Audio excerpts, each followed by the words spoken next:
امت جسٹس پیر کرم شاہ صاحب آپ اس آیت کے تحت لکھتے ہیں کہ حضور آخری نبی ہیں، آپ کے بعد کوئی نبی نہیں ہے۔ اگر کوئی نبی ہوتا تو آپ یہاں اس چیز سے ہی، اس دلیل سے یہ اندازہ لگا لیں کہ آج اتنا عرصہ ہو گیا اللہ کا قرآن جو میرے نبی پر نازل ہوا تھا، سارے لوگ زور لگا کے زور اس کے ایک زیر زبر کا بھی فرق لا سکے نہیں ہے،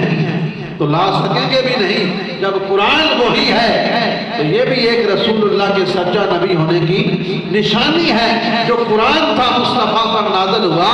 اس کی زیر زبر نہیں بدلی تو نبوت کیسے بدل سکتی ہے؟ اس لیے حضور آخری نبی ہیں اور آپ کے بعد کوئی آخری نبی نہیں ہے۔ حضور جان امت لکھتے ہیں پیر کرم شاہ صاحب، آپ فرماتے ہیں کہ امت تعصب ہٹ دھرمی کی وجہ سے فرقوں میں تقسیم ہو گئی، کوئی بھابی بن گیا، کوئی شیعہ، کوئی اہل حدیث، کوئی دیوبند، حتیٰ کہ اس امت کو ایک ہونا چاہیے تھا، یہ اپنے تعصب کی وجہ سے تقسیم ہو گئی جو نہیں ہونی چاہیے تھی۔ بہرحال